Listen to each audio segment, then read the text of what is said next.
Okay, hello everyone. How's everyone tonight? Good. Hello, welcome. My name is Erin, and I will be guiding you through this process tonight. And we have a really great show in store for you. Tonight, you're going to see 18 two-woman scenes from Shakespeare's plays.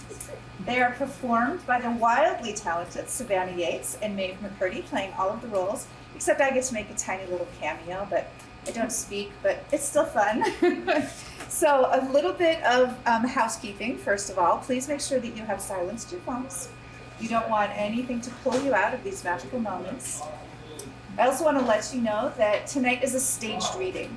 You're going to see the actors with their scripts on the stage with them, and we're focusing on the words, the relationships, and the new discoveries within these pieces. Our goal for this whole process was to make Shakespeare fresh and intimate and accessible. We want it to feel like a fun time, not like homework, and not like something that you can't understand and that you can't engage with. So between each scene, I will come up and I will talk to you a little bit about what the scene is, show you things to look for, make sure you understand what's going on.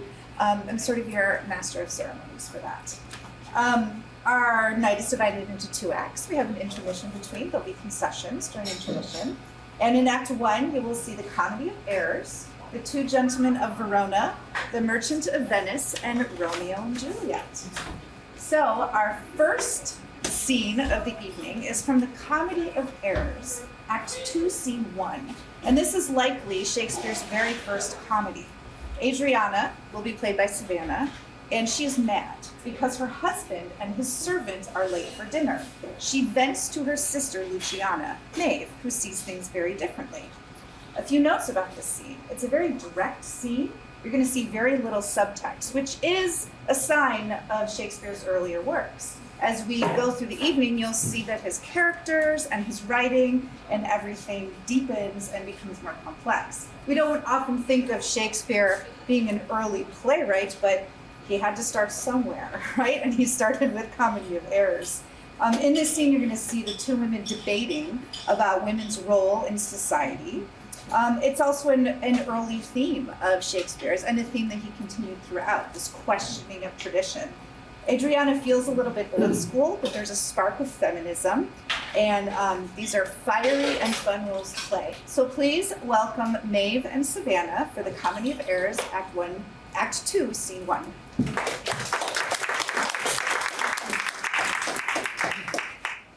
Neither my husband nor the slave returned, that in such haste I did call to seek his master. Sure, Luciana, it is 2 o'clock.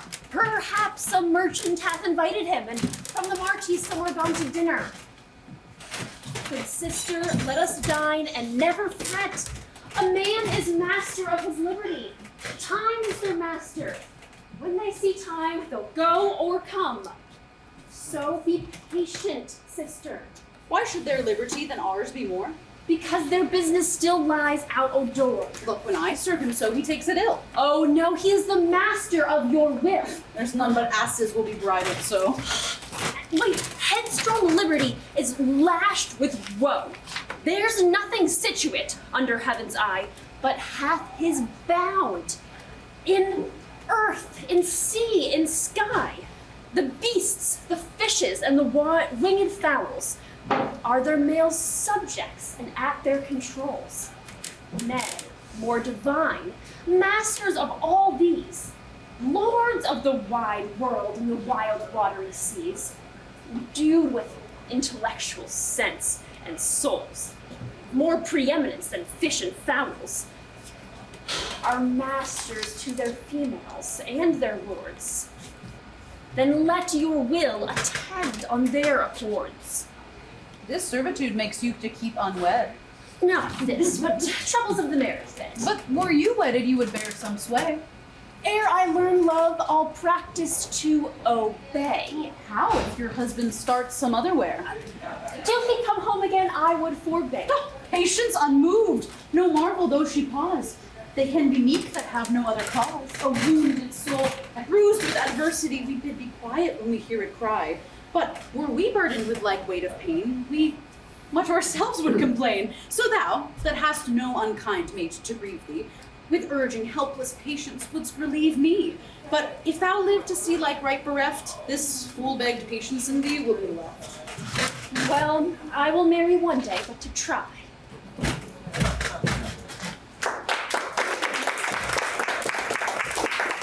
So next up, we have The Two Gentlemen of Verona, Act 1, Scene 2. And Julia will be played by Maeve, and her maid, Lucetta, will be played by Savannah. This is a classic dynamic, the noble woman and the clever servant, and it's a trope that Shakespeare uses throughout. It's really interesting to think about what he's saying by that. There's often a clever noble woman and then a cleverer servant, and you'll see that in this scene as well. Lucetta has the brains, but Julia is Shakespeare's first truly complex heroine. You'll see that she is grappling with a lot of different ideas that she has and a lot of complexities that she's dealing with. She is in love with Proteus, and she has asked Lucetta about the suitors that she has, but she already knows that Proteus is the one that she wants. So right now, The Two Gentlemen of Verona, Act 1, Scene 2.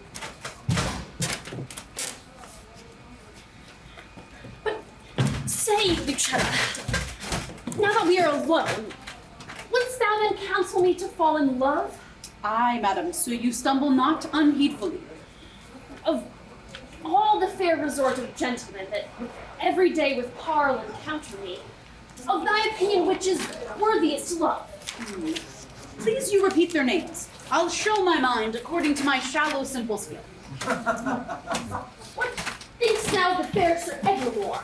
As of a knight well spoken, neat and fine, but if I were you, he never should be mine. What thinkst thou of the fair Mercatio? Ah, well of his wealth, but of himself, so-so. What thinkst thou of the gentle Proteus? Lord, to see what folly reigns in us. How now? What means this passion at his name? Pardon, dear madam. 'Tis a passing shame that I, unworthy body as I am, should censure thus on lovely gentlemen. Why not on Proteus as of all the rest? Well, then thus of many good I think him best. Your reason? I have no other but a woman's reason. I think him so, because I think him so. And wouldst thou have me cast my love on him? Aye, if you thought your love not cast away. Why, he of all the rest hath never moved me. And yet he, of all the rest, I think best loves he. His little speaking shows his love but small. Fire that's closest kept burns most of all. They do not love that do not show their Oh, love. they love least that let men know their love. I would I knew his mind. Peruse this paper, madam. Julia, say, from who? That the contents will show. Say, who gave it thee? Valentine's page, and sent, I think, from Proteus. He would have given it you, but I, being in the way, did in your name receive it. Pardon the fault, I pray. No! By my modesty, a goodly broker! Dare you presume to harbor wanton lines? To whisper and conspire against my youth? Oh, now trust me, 'tis an office of great work for you, an officer fit for the place, or else return no more into my sight. To plead for love deserves more fee than hate, Will ye be gone? so that you may ruminate. Yet I would have had o'erlooked the letter. Were ashamed to call her back again and pray her to a fault for which I chid her. What a fool is she that knows I am a maid and would not force the letter unto my view, since maids in modesty would say no to that which they would have the profferer construe aye. Fie.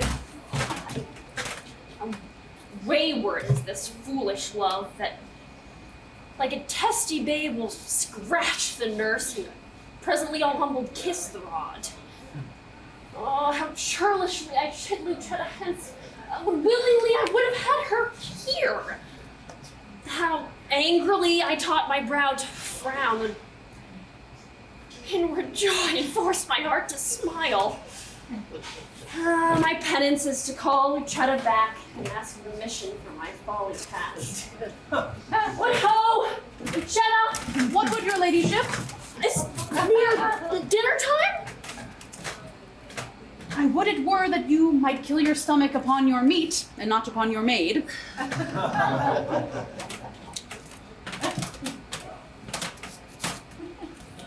What is't you took up so gingerly? Nothing. Why didst thou stoop then? I want to take up a paper that I let fall. And is that paper nothing? Nothing concerning me. Let it lie for those that it concerns. Madam, it will not lie where it concerns unless it have a false interpreter. Some love of yours hath writ you in rhyme. Oh, that I might sing it, madam, to a tune. Give me a note, your ladyship consent. Best as little by such toys as may be possible. Best sing it to the tune of Light o' Love. Oh, it is too heavy for so light a tune. Heavy? Be like it hath some burden there? Aye, and melodious were it, would you sing it? Why not you? I cannot reach so high. Let's see your song. How now, minion? Keep tune there still, so you will sing it out. And yet methinks I do not like this tune. You do not? No, madam, it is too sharp. You, minion, are too saucy. Hey, now you are too flat, and mar the concord with a harsh descant. There wanteth but a mean to fill your song. The mean is drowned with your unruly bass. Indeed, I bid the bass for prose. This babble shall henceforth not trouble me. Here's a coil with protestation.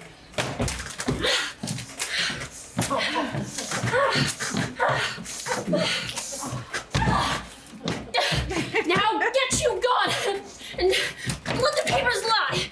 You would be fingering them to anger me. She makes it strange, but she would be best pleased to be so angered with another letter. Nay. Oh, were I so angered with the same? Oh, hateful hands, to tear such loving words. Oh, injurious wasps that feed on such sweet honey and kill the bees that yield it with your stings.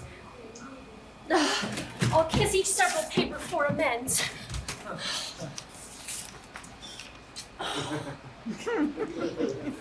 Look.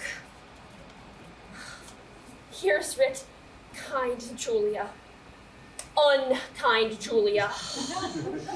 As in revenge of thine ingratitude, I throw thy name against the bruising stones, trampling contemptuously on thy disdain.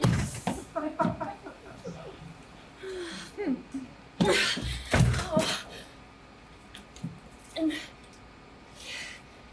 here is writ, love wounded Proteus. Oh, poor wounded name. My bosom as a bed shall lodge thee until thy wound be thoroughly healed. And thus I search thee with a sovereign kiss. But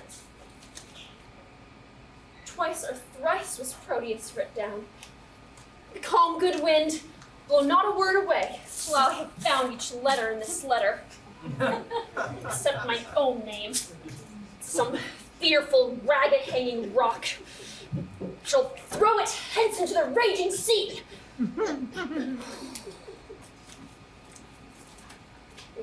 Here in one line is his name twice writ. Poor, forlorn Proteus, passionate Proteus, to the sweet Julia. That I'll tear away. Oh, and yet would not. Sith so prettily he couples it to his complaining wings. Thus, I will fold them one on another. Now kiss, embrace, contend. Do what you will. Dinner is ready, your father's face. Well, let us go. What, and let these papers lie like telltales here? Oh, if you respect them, best to take them up. Oh, nay, I was taken up for putting them down, but they shall not lie here for catching cold. I see you have a month's mind to them. Aye, madam, you may see what sights you think. Wait, you may say what sights you see. I see things too. Although you may judge, I wink. Come, wilt please you go? Oh, we have some letters left. So who has had the experience of ripping something up or destroying something and then regretting it later? It seems like a universal experience. Who wants these? These little souvenirs. There you go. Whoever wants them, you get to keep them. They might be worth a lot of money someday, right? So we will continue with the Two Gentlemen of Verona, this time in Act 2, Scene 7. Julia is back now, and she's more emotionally complex. She's over her little temper tantrum. And Lucetta is still her sounding board. So we start with Julia sharing her feelings in the soliloquy, which means that she's talking directly to us. This is a famous dramatic tool that Shakespeare uses quite often. It creates a more intimate experience with the audience. It lets us in on information, and it helps us understand some more of the characters' motivations and their inner thoughts that they're feeling. Julia is still dreaming of a reunion with Proteus, but he's in Milan, and he is falling for someone else completely named Sylvia. Julia doesn't know yet that he's been unfaithful to her. So now we see the Two Gentlemen of Verona, Act 2, Scene 7.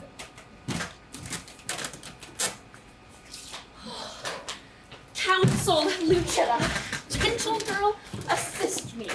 And even in kind love I do conjure thee, who art the table wherein all my thoughts are visibly charactered and engraved, to lesson me, and tell me some good mean how, with my honor, may undertake a journey to my loving Proteus. Alas, the way is wearisome and long.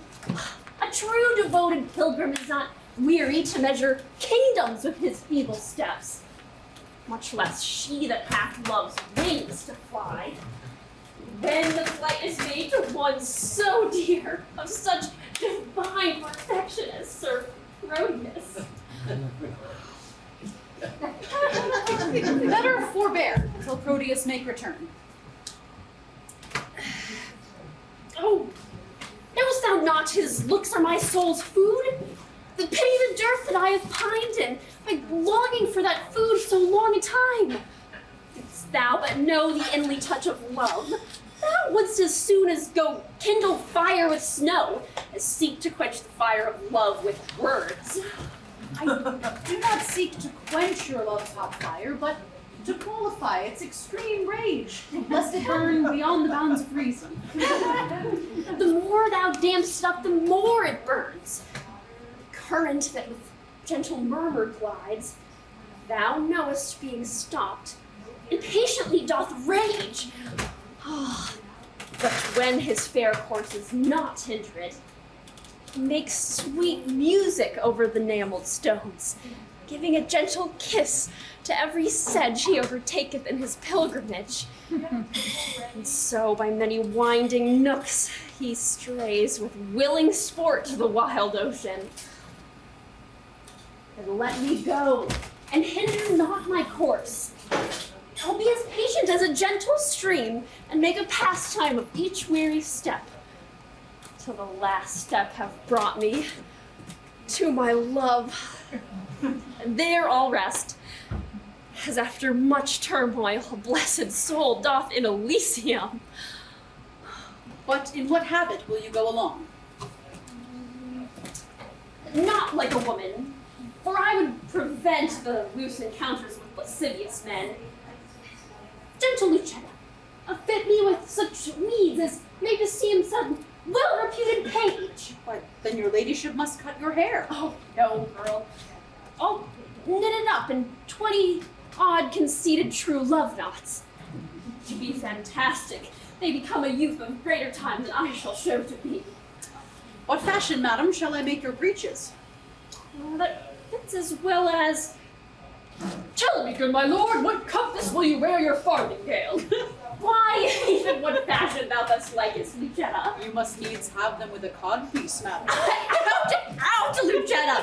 That would be ill favored. A round hose, madams, now is not worth a pin unless you have a codpiece to stick pins on.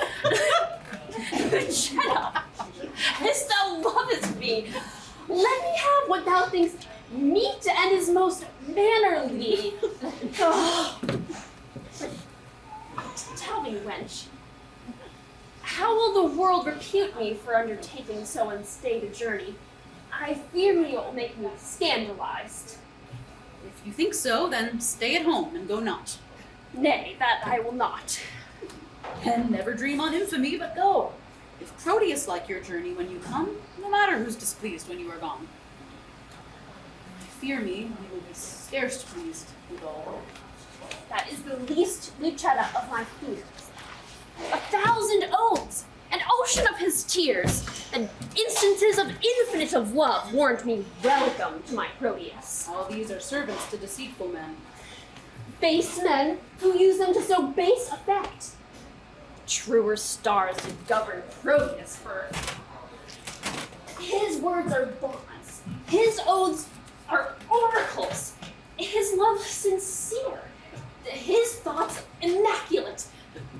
His tears pure messengers sent from his heart. His heart as far from fraud as heaven is from earth. Pray heaven he prove so when you come to him. Now, as thou lovest me, do him not that wrong to bear a hard opinion of his truth. Only deserve my love by loving him. Presently go with me to my chamber, to take note of what I stand in need of, to furnish me upon my longing journey. All that is mine, I leave at thy dispose. My goods, my lands, my reputation. Only, in lieu thereof, dispatch me hence. Come. Answer to it not. But do it presently. I am impatient of my tarriance.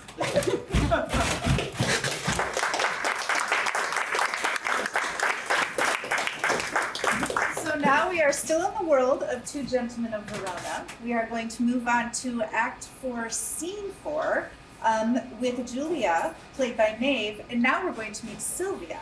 And Sylvia, if you remember, is the woman that Proteus has fallen in love with, and Julia does not know yet. So Julia, in this scene, has traveled to Milan, and she is disguised as a man.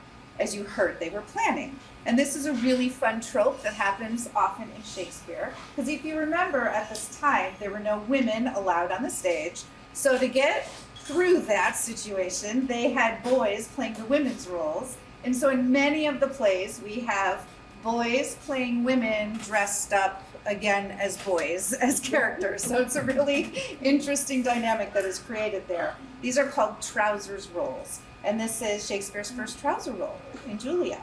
And so what happens when Julia, as the trouser role, goes into Milan, she is working as Proteus's servant. And Proteus has asked her to give a ring to Sylvia, the very same ring that she has given to him. So kind of a jerk, right? So she enters this heartbreaking situation going in to speak to Sylvia. This scene is full of irony, and it also has another one of the tools that Shakespeare uses called discrepant awareness. And that means that the audience knows something that the characters on stage do not. And so this creates many layers, it creates the irony, it can create comedy, which in this case it does. And later this evening we'll see how it can also create tragedy and help deepen that moment. So now the Two Gentlemen of Verona, Act 4, Scene 4.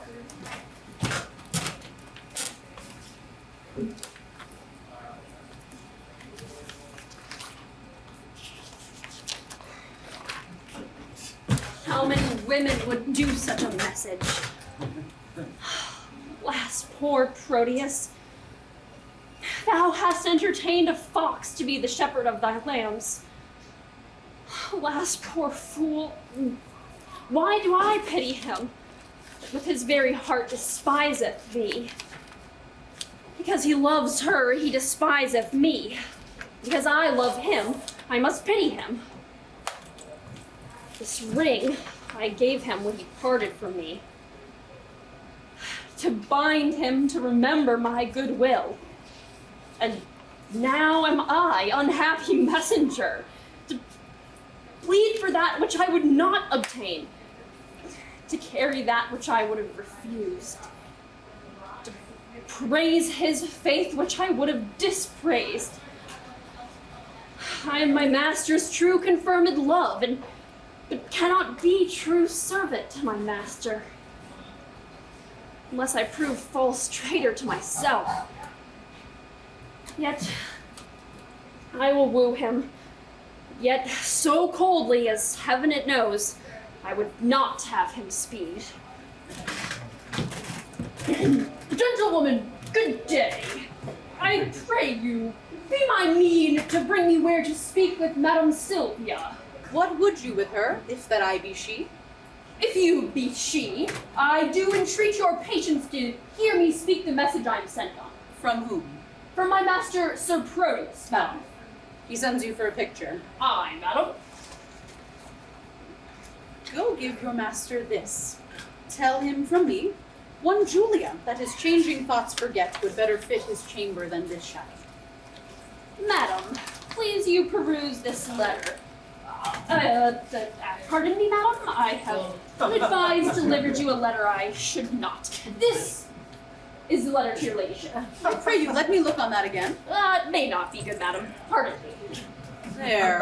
Hold. I will not look upon your master's lines. I know they are stuffed with protestations and full of newfound oaths, which he will break as easily as I do tear his paper. Madam, he sends your ladyship this ring. The more shame for him that sends it me. For I have heard him say 1,000 times, his Julia gave it him at his departure. Though his false finger have profaned the ring, mine shall not do her so much wrong. She thanks you. What sayest thou? I thank you, madam, that you tender her. Poor gentlewoman, my master wrongs her much. Dost thou know her? Almost as well as I do know myself. To think upon her woes, I do protest. I have wept 100 several times. Belike she thinks that Proteus hath forsook her. I think she doth, and that's her cause of sorrow. Is she not passing fair? She hath been fairer, madam, than she is. When she did think my master loved her well, she, in my judgment, is as fair as you. But since she did neglect her looking glass and threw her sun-expelling mask away, the air hath starved the roses in her cheeks and pinched the lily tincture of her face, so now she is as black as I. How tall was she? Not about my stature. For at Pentecost, when all our pageants of delight were played, our youth got me to play the woman's part, and I was trimmed in Madame Julia's gown, which served me as fit by all men's judgments, as if the garment had been made for me. Therefore, I know she is about my height. And at the time I made her weep a good, for I did play a lamentable part. Madam, 'twas Ariadne passioning for Theseus' perjury and unjust flight, which I so lively acted with my tears that my poor mistress, moved withal, wept bitterly. And would I might be dead, if I in thought felt not her very sorrow. She is beholding to thee, gentle youth. Alas, poor lady, desolate and left. I weep myself to think upon thy words. Here, youth, there is my purse. I give thee this for thy sweet mistress' sake, because thou lovest her. Farewell. And she shall thank you for it, there to know her. A virtuous gentlewoman, mild and beautiful. I hope my master's suit will be but cold, since she respects my mistress' love so much. Alas, how love can trifle with itself. Here is her picture. Let me see. I think if I had such attire, this face of mine were full as lovely as is this of hers. And yet the painter flattered her a little, unless I flatter with myself too much. Her hair's auburn, mine is perfect yellow. If that be all the difference in his love, I'll get me a colored periwig. Her eyes are gray as glass, and so are mine. Aye, but her forehead's low, and mine's as high. Should it be that he respects in her, but I can make respective in myself? This fond love were not a blinded god. Come, shadow, take this shadow up, for 'tis thy rival. O thou senseless form, thou shalt be worshipped, kissed, loved, and adored. Were there sense in his idolatry, my substance should be statue in thy stead. I'll use thee kindly for thy mistress' sake that used me so. Or else by Jove, I swear, I should have scratched out your unseeing eyes to make my master out of love with thee.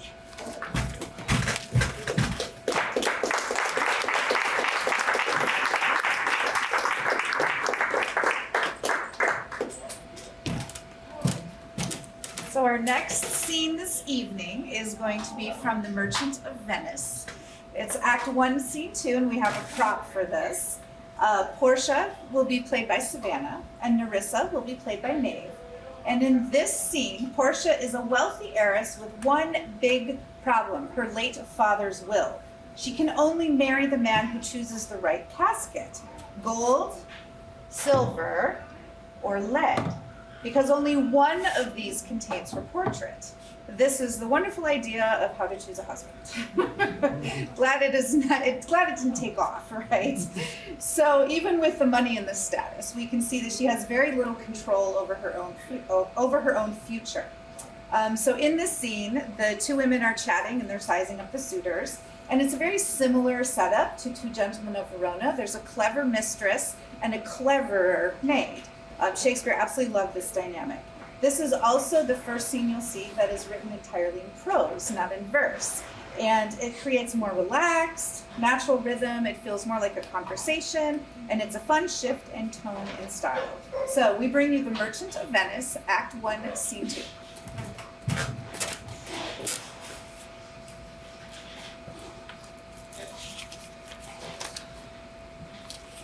My troth, Nerissa, my little body is weary of this great world. You would be, madam, if your miseries were in the same abundance as your good fortunes are. And yet, for aught I see, they are as sick that surfeit with too much as they that starve with nothing. It is no mean happiness, therefore, to be seated in the mean. Superfluity comes sooner by white hairs, but competency lives longer. Good sentences, and well pronounced. They would be better if well followed. If to do were as easy as to know what were good to do, chapels had been churches and poor men's cottages, princes' palaces. It is a good divine that follows his own instructions. I can easier teach 20 what were good to be done than to be one of the 20 to follow mine own teaching. The brain may devise laws for the blood, but a hot temper leaps or a cold decree. Such a hair is madness the youth, to skip o'er the meshes of good counsel the cripple.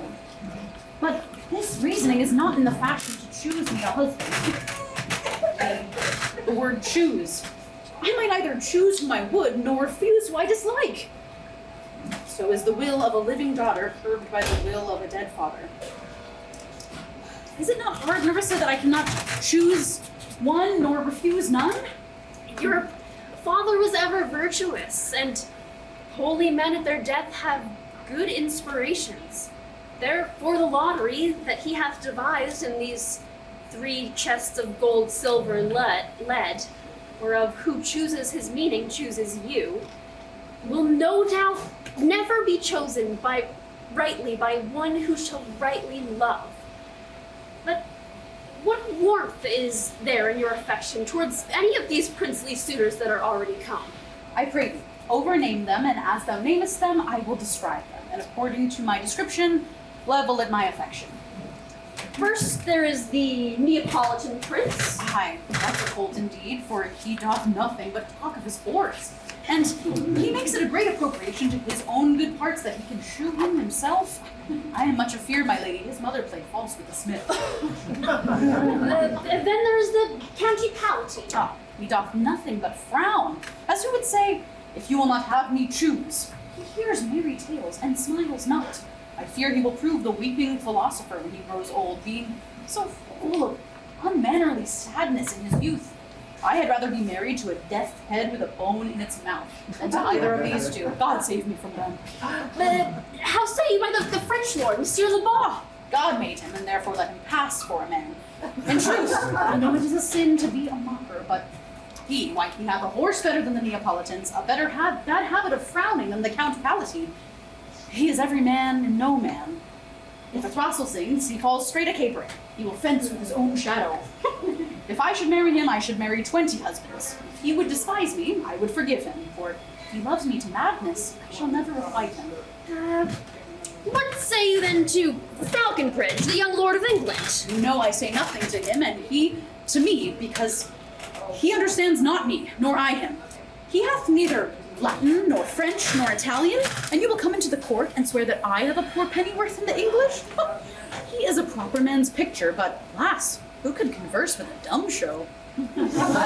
How oddly he is suited. I think he bought his doublet in Italy, his round hose in France, his bonnet in Germany, and his behavior everywhere. What think you of the Scottish lord, his neighbor?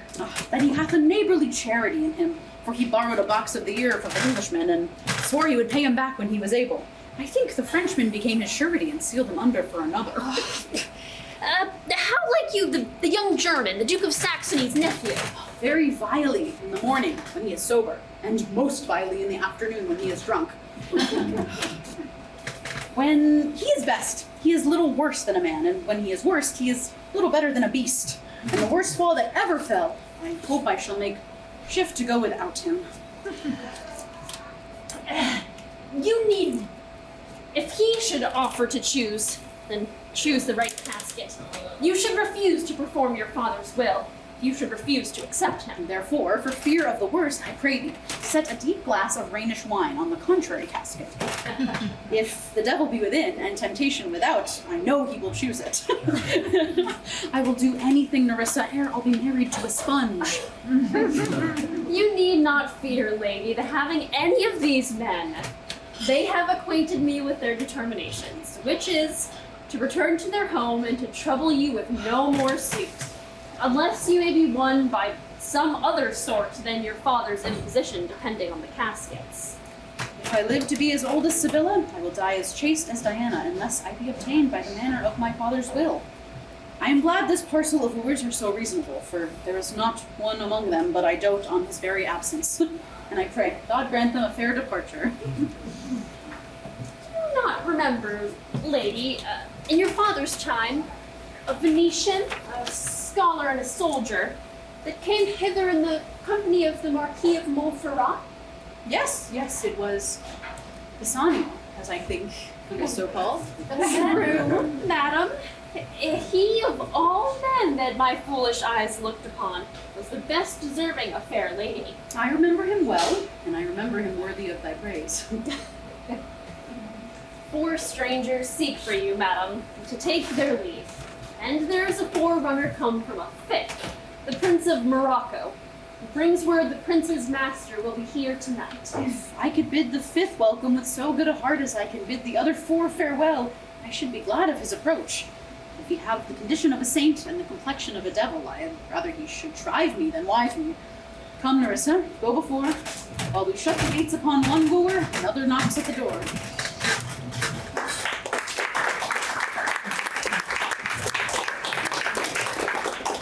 And now it's time for one of Shakespeare's most loved tragedies, Romeo and Juliet. We are going to see Act 2, Scene 5, with Juliet, played by Maeve, and the nurse, played by Savannah. And in this scene, Juliet is waiting for the nurse to come back to let her know if Romeo has agreed to marry her. And it starts with the soliloquy, which we get to see. We get to see this other internal struggle that she's having and the waiting that she's having. And it's also a wonderful dynamic we see again of a mistress and not a maid this time, but a nurse, and this wonderful dynamic between them. You'll see that the nurse really manipulates and takes advantage of Juliet in a really wonderful way. And it's a very, very comedic scene hidden inside of a tragedy. And what this scene does for the rest of the play is really brings out the humanity in these characters. It shows the age of Juliet, only 13 at the time, and how she's dependent on those around her. And it really makes the tragedy that happens later in the play that much more poignant. So please enjoy Romeo and Juliet, Act 2, Scene 5. Clock struck 9 when I did send the nurse, and in half an hour she promised to return. Perchance she cannot meet him. That's not so. Oh, she is lame. Love's heralds should be thoughts that 10 times faster glide than the sun's beams, driving back shadows over lowering hills. Therefore do nimble pinioned doves draw love, and therefore hath winged swift Cupid wings. Now is the sun upon the hindmost hill of this day's journey. Then from 9 till 12 is 3 long hours, yet she is not come. Had she affections and warm youthful blood, she would be as swift in motion as a ball. My words would bandy her to my sweet love, and his to me. But old folks, many fain as they were dead, unwieldy, slow, heavy, and pale as lead. Oh God, here she comes. Oh, nurse, what news? Hast thou met with him? Oh, now, good sweet nurse. Lord, why look'st thou sad? Oh, the news be sad, yet tell it merrily. Oh, if good thou shamest the music of sweet news by playing it to me with so sour a face. I am a-weary. Give me leave a while. Fie, how my bones ache. What a jaunts have I had. I would thou hadst my bones and I thy news. Nay, come, I pray thee. Speak, good nurse, speak. Jesu, what haste? Can you not stay a while? Do you not see I am out of breath? How hast thou breath to say that thou art out of breath? The excuse that thou dost make in this delay is longer than the tale thou dost excuse. Is thy news good or bad? The answer to that. Say either in a state of circumstance. Be satisfied. Is good or bad? Well, you have made a simple choice. You know not how to choose a man. Romeo, no, not he. Though his face be better than any man's, yet his leg excels all men's. For a hand, and a foot, and a body, though they not be talked on, yet they are past compare. He is not the flower of courtesy, but I'll warrant him gentle as a lamb. Go thy ways, wench. Serve God. What, have you dined at home? No, but all this I didn't know before? What says your marriage? What of that? Oh, Lord, how my head aches. Oh, what a head have I. It beats as it would fall in 20 pieces. Oh, my back. My back. Oh.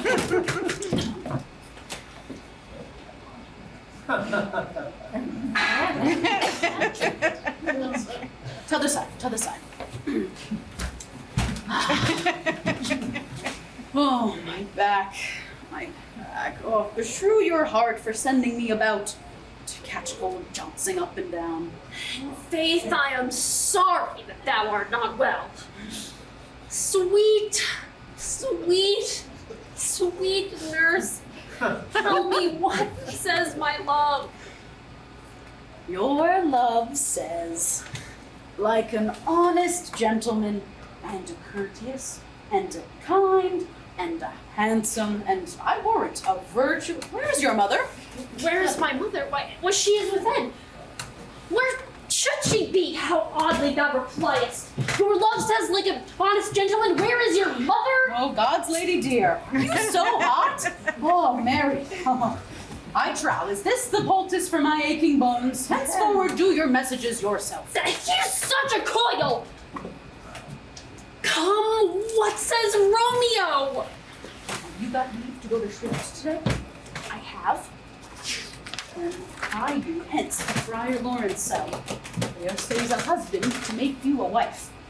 Now comes the wanton blood up in your cheeks, there'll be scarlet straight at any news. Hie you to the church. I must another way, to fetch a ladder, by the which your love must climb a bird's nest soon when it is dark.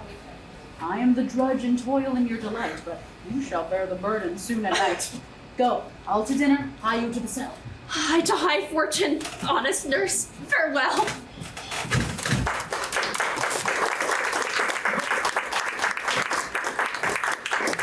So now we continue with Romeo and Juliet, Act 3.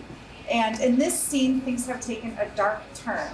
Tybalt, who is Juliet's cousin, has killed Romeo's good friend Mercutio.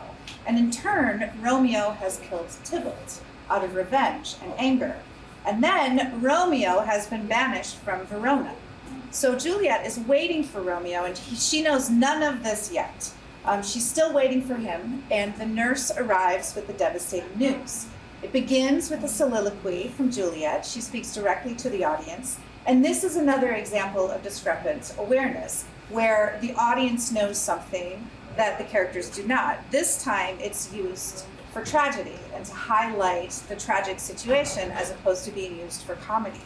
So it shows the emotional weight that Shakespeare gives his female characters, and it shows in this instant how Juliet instantly grows up, right here. So now we see Romeo and Juliet, Act 3.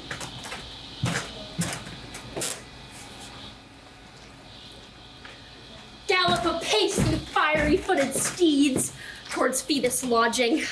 Such a wagoner's phaeton would whip you to the west and bring in cloudy night immediately. Oh, that runaway's eyes may wink and Romeo leap to these arms, unheard of and unseen. Lovers can see to do their own amorous rites by their own beauties. If love be blind, it best agrees with night. Oh, come, civil night, thou somber-suited matron, all in black, and learn me how to lose a winning match. Play for a pair of stainless maiden heads. Put my unmanned blood bathe me in my cheeks with thy black mantle. Till strange love grown bold, the true love acted simple modesty. Come night, come Romeo, come day and night, for thou wilt lie upon the wings of night, like whiter than new snow on a raven's back. Come, gentle night, come, loving, black-browed night. Give me my Romeo, and when he shall die, take him and cut him out in little stars, and he will make the face of heaven so fine that all the world will be in love with night, and pay no attention to the garish sun. Oh, I have bought the mansion of a love, not possessed it, and though I am sold, not yet enjoyed. So tedious is this day, as is the night before some festival, to an impatient child who hath new robes and may not wear them. Oh, here comes my nurse. She brings news. Every tongue that speaks but Romeo's name speaks heavenly eloquence. Now, nurse, what news? What hast thou there? The cords that Romeo bid thee fetch? Aye. The courts. I mean, what news? Why dost thou wring thy hands?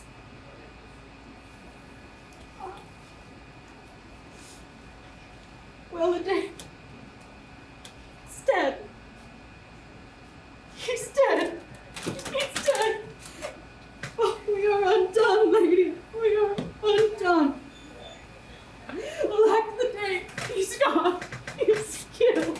He's dead. Can heaven be so envious? Romeo.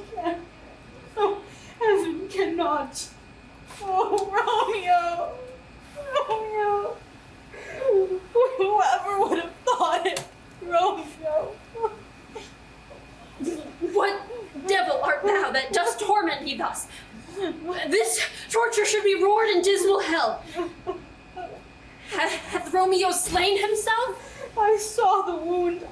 I saw it with mine eyes. God save the mark here on his manly breast. A hideous curse. A bloody, hideous curse. Pale as ashes, all bedaubed in blood, all the gore of blood. I swooned at the sight. Break my heart. Lord, bankrupt, break at once. Oh, to prison eyes ne'er look on liberty. Vile earth to earth resigned, end in motion here. And thou and Romeo pressed one a heavy bier. Tybalt, Tybalt, the best friend I ever had. Tybalt, courteous Tybalt, honest gentleman, that ever I should live to see dead. What storm is this that blows so contrary? Is Romeo slaughtered and is Tybalt dead? My dear loved cousin and my dearer lord. The dreadful trumpets sound, the general funeral. Therefore, who is living if those two are gone? Tybalt is gone, and Romeo banished. Romeo that killed him, he is banished.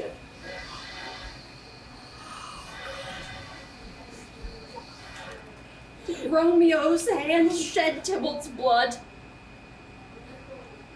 It did. It did. Alack the day. Oh, serpent heart. Hid with a flowering face. Did ever dragon keep so fair a cave? Beautiful tyrant, fiend angelical, dove-feathered raven, a wolfish, ravening lamb that despises the substance of divinest show. Opposite to what thou justly seemst. Damned saint!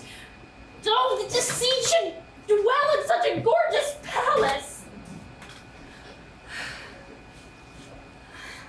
There's no trust, no faith, no honesty in men. All perjure, all forsworn, all not, all dissemblers. Where's my man? Give me some aquavitae.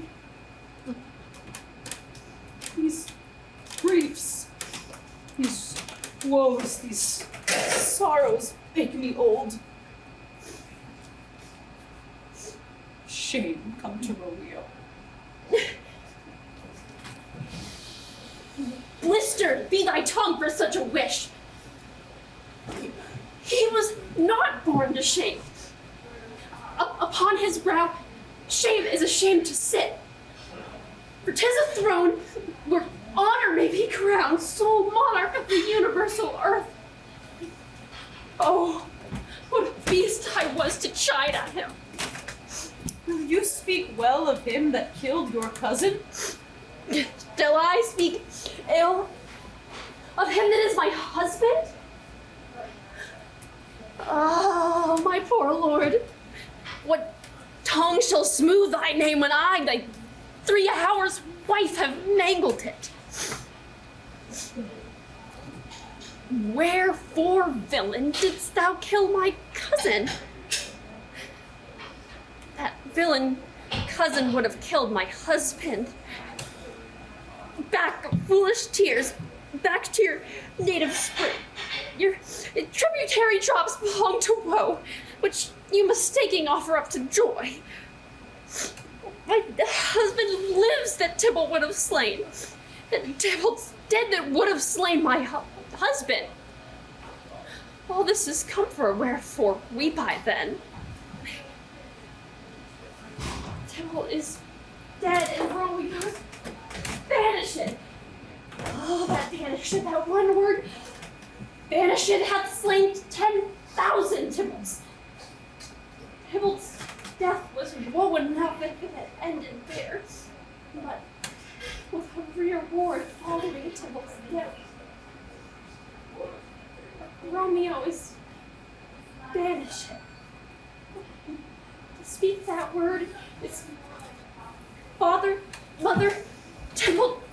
Juliet, all slain, all dead. Romeo is banished. There is no end, no limit, no measure, no bond in that word's death.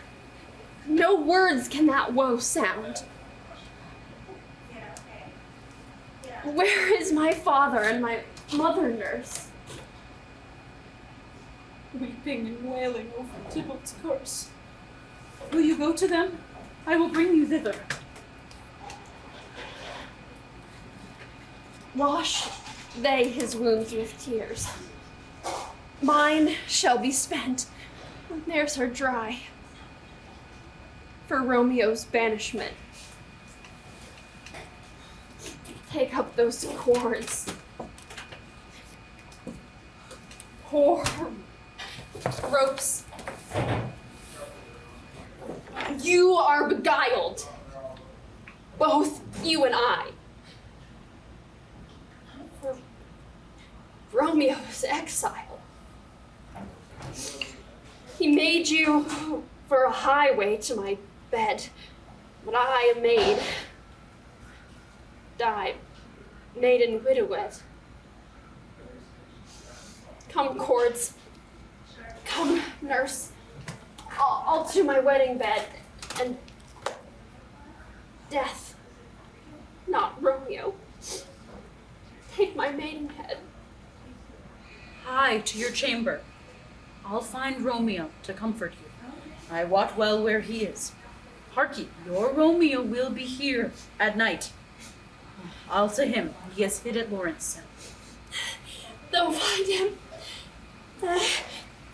give this ring to my true knight, and bid him come take his last farewell.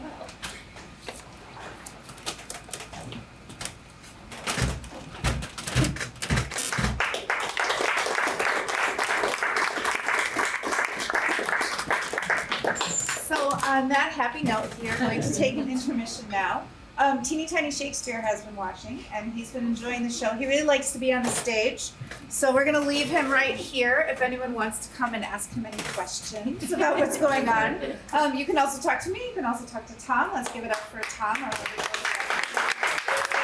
And please enjoy the intermission, and we'll come back for more in Act 2.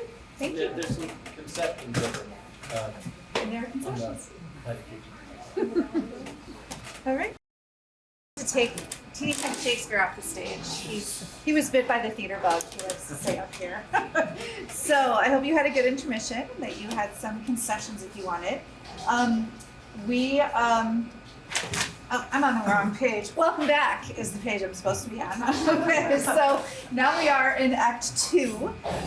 And in this act, you are going to see that the characters are wiser, the language is richer, and the emotional stakes are much higher. You can see, if you look closely, the development of Shakespeare's writing as we go into some of these later plays. In this second half, you're going to see Henry V, The Merry Wives of Windsor, As You Like It. It's a nice big As You Like It chunk.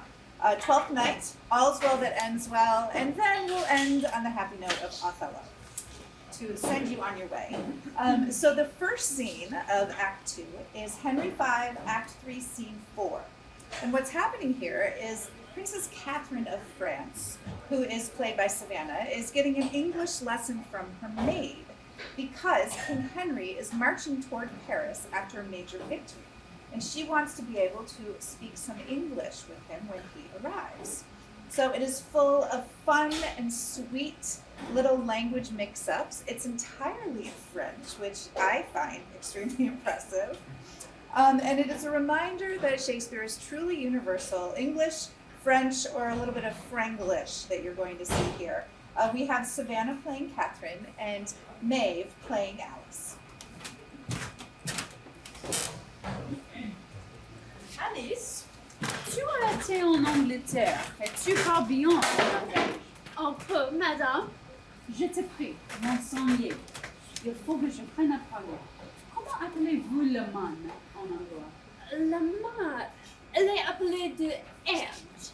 De and. Et le droit? Les droites. Parfois, j'oublie les droites, mais je me souviendrai. Les droites. pense qu'ils sont appelés de fingres. Oui, de fingres. La main de Hans, le doigt de fingre. Je pense que je suis le bon écolier. J'ai gagné 2 mots d'anglais. Vite, comment appelez-vous les ongles? Les ongles, nous les appelons de nails. De nails. Écoutez, dis-moi si je parle bien. De hands, de fingres et de nails. C'est bien dit, madame. Il est fort bon anglois. Dis-moi l'anglais pour les bras. De arm, madame. Et les coudes? De elbow. De elbow. Je m'en fais la répétition de tous les mots que vous m'avez appris à de présent. Il est trop difficile, madame, comme je pense. Excusez-moi, Alice. Écoutez. De hands, de fingres, de nails, de armes, de bilbo. De elbow, madame. Oh, Seigneur Dieu, de elbow. Je m'en oublie. Comment appelez-vous l'école? De neck, madame. Du neck. Et les mentons? De chin. Du chin. L'école du neck. Les chines, les mentons.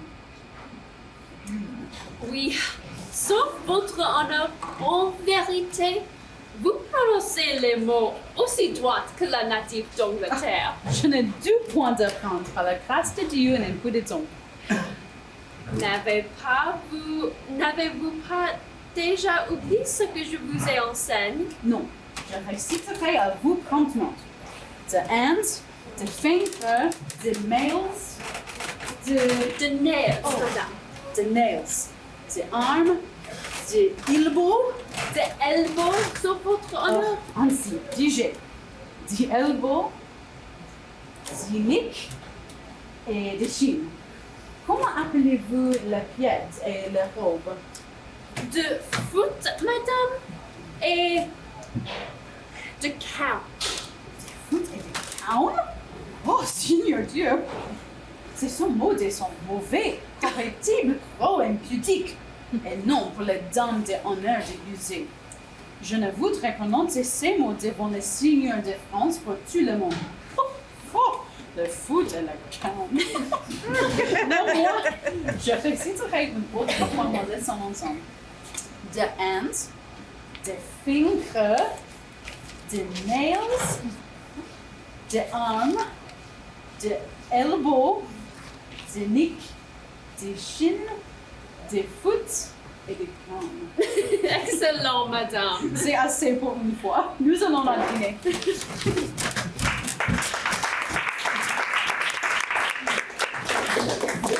We just take a moment to appreciate a scene completely in French. Because not only are they doing 18 scenes, yes, round of applause.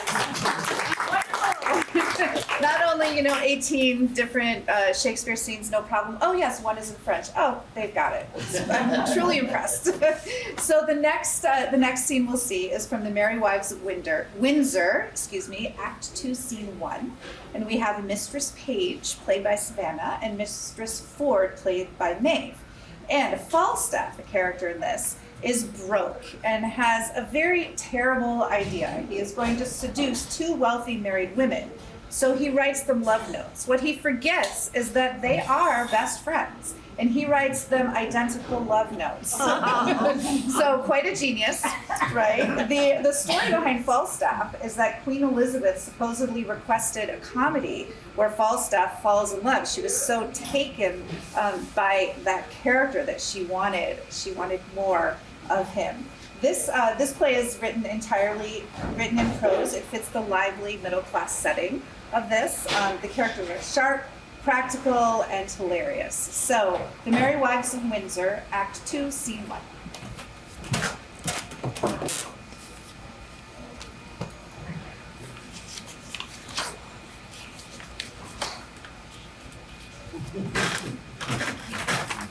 What? Have I escaped love letters in the holiday time of my beauty and am now a subject for one? Let me see. Mistress Page, ask me no reason why I love you. For though love use reason for his physician, he admits him not for his counselor. You are not young. No more am I. Go to then, there's sympathy. You are merry, so am I. Ha ha, then there's more sympathy. You love sack, and so do I. Would you desire better sympathy? Let it suffice thee, Mistress Page, at the least, if the love of soldier can suffice, that I love thee. I will not say pity me, 'tis not a soldier-like phrase, but I say love thee. By me, thine own true knight, by day or night, or any kind of light, with all his might, for thee to fight. John Falstaff?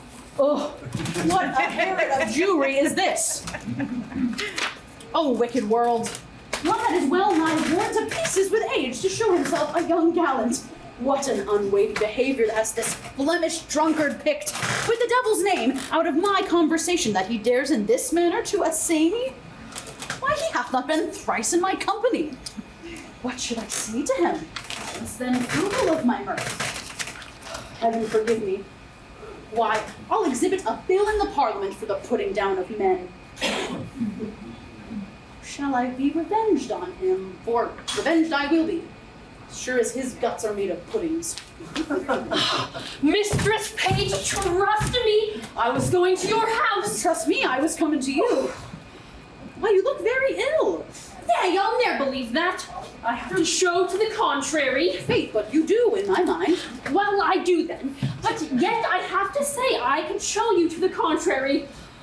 Oh, Mistress Page, give me some counsel. What's the matter, woman? Oh, woman, if it were not for one trifling respect, I could come to such honor. Hang the trifle, woman, take the honor.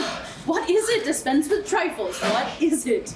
If I would but go to hell for an eternal moment or so, I could be knighted. What? Thou liest, Sir Alice Ford. These knights will have, and so thou shouldst not alter the article of thy gentry. We burn daylight. Here, read, proceed how I might be knighted. I shall think the worse of fat men, as long as I have an eye to make difference of men's liking. Yet he would answer, yet he would not swear, praised women's modesty, and gave such orderly and well-behaved reproof to all uncomeliness. I would have sworn his disposition would have gone to the truth of his words. But they do no more in here and keep pace together than the 100th psalm to the tune of Greensleeves. What tempest I trow through this whale with so many tons of oil in his belly ashore at Windsor. Oh, how shall I be revenged upon him? I think the best way were to entertain him with hope, until the wicked fire of lust hath melted him in his own grease. Did you ever hear the like? Letter for letter, but that the name of Page and Ford differs. To thy great comfort in this mystery of ill opinions, here's the twin brother of thy letter. But let yours inherit first, for I protest mine never shall. I warrant he hath 1,000 of these letters writ with blank names for different names. Sure more, and these are of the second edition. Oh, why, he'll print them, for he cares not what he puts in the press. Well, he put us to. I had rather be a giantess and lie under Mount Pelion. Well, I will find you 20 lascivious turtles ere one chaste man. Why, this is the very same, the very hand, the very words. What doth he think of us? Nay, I know not. It makes me almost ready to wrangle with mine own honesty. I'll entertain myself like one that I am not acquainted withal, for sure, unless he knows some strain in me that I know not. He would have never boarded me in this fury. Boarding, call you it? I'll be sure to keep him above deck. So will I. Under my hatchet, I'll never see again. Let's be revenged on him. Let's appoint him a meeting, give him a show of comfort in his suit, and lead him on with a fine baited delay, till he hath pawned his horses to mine host of the garter. Nay, I will consent to act any villainy against him that will not sully the charitiness of our honesty. Oh, that my husband saw this letter, whew, it would give eternal food to his jealousy. Why, look you where he comes. And my good man, too. He's as far from jealousy as I am from giving him cause. And that, I hope, is an unmeasurable distance. You are the happier woman. Let's consult together against this greasy night. Come hither.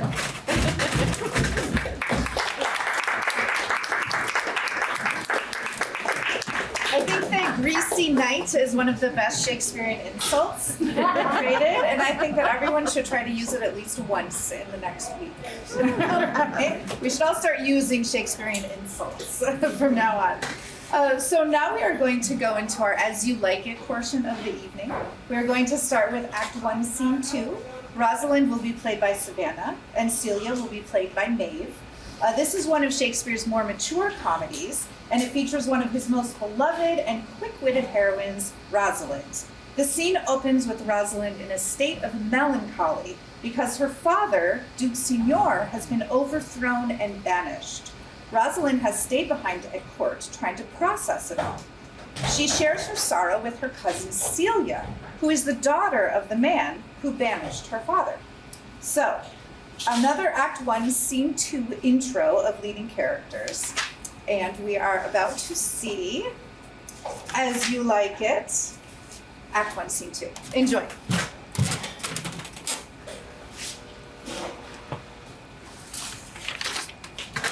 Pray thee, Rosalind, sweet my cousin, be merry.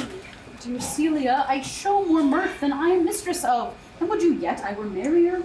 Unless you could teach me to forget a banished father, you must not learn me how to remember any extraordinary pleasure. Herein I see thou lovest me not with the full weight that I love thee. If my uncle, thy banished father, had banished thy uncle, the Duke my father, though so thou hadst been still with me, I could have taught my love to take thy father for mine. So wouldst thou, the truth of thy love to me were so righteously tempered as mine is to thee. Well, I will forget the condition of my estate and rejoice in yours. You know my father hath no child but I, nor none is like to have. And truly, when he dies, thou shalt be his heir. For what he hath taken away from thy father perforce, I will render thee again in affection. By mine honor I will. And when I break that oath, let me turn monster. Therefore, my sweet Rose, my dear Rose, be merry. Henceforth I will, coz, and devise sports. Let me see. What thinkest thou of falling in love? Marry prithee do to make sport withal, but love no man in good earnest, nor no further in sport neither than with safety of a pure blush thou mayst in honor come off again. What shall be our sport then? Let us sit and mock the good housewife Fortune from her wheel. Let her gifts may henceforth be bestowed equally. I would we could do so, for her benefits are mightily misplaced, and the bountiful blind woman doth most mistake in her gifts to women. 'Tis true. For those that she makes fair, she scarce makes honest. And those that she makes honest, she makes very ill-favored. Nay, now thou goest from Fortune's office to Nature's. Fortune reigns in gifts of the world, not the lineaments of nature.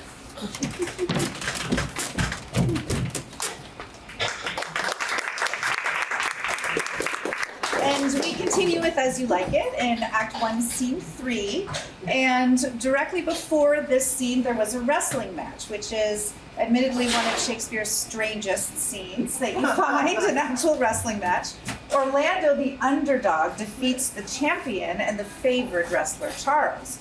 Rosalind is watching and is immediately taken with Orlando, and she gives him a chain as a token of her affection. So in this scene that you're about to see, Rosalind and Celia talk about what just happened, and we see that Rosalind is completely smitten with Orlando. Enjoy.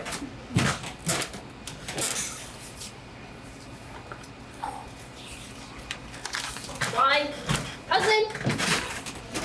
Why, Rosalind? Cupid, have mercy. Not a word? Not one to throw at a dog. No, thy words are too precious to be cast away upon curs. Throw some of them at me. Come, lame me with reasons. Then there were two cousins laid up, when the one should be lamed with reasons and the other mad without any. But is all this for your father? No, some of it's for my child's father. Ours is this working day world. They are but birds, cousin, thrown upon thee in holiday foolery. If we not walk not in the trodden paths, our very petticoats will catch them. I could shake them off my coat. These burrs are in my heart. Hem them away. I would if I could cry hem and have him. Come, wrestle with thy affections. I take the part of a better wrestler than myself. Ah, good wish upon you. You will try in time in despite of a fall. Turning these jests out of service, let us talk in good earnest. Is it possible on such a sudden you should fall into so strong a liking with old Sir Roland's youngest son? The Duke, my father, loved his father dearly. Doth it therefore ensue that you should love his son dearly? By this kind of chase I should hate him, for my father hated his father dearly. Yet I hate not Orlando. No, Fate. Hate him not, for my sake. Why should I not? Doth he not deserve well? Let me love him for that. And do you love him? Because I...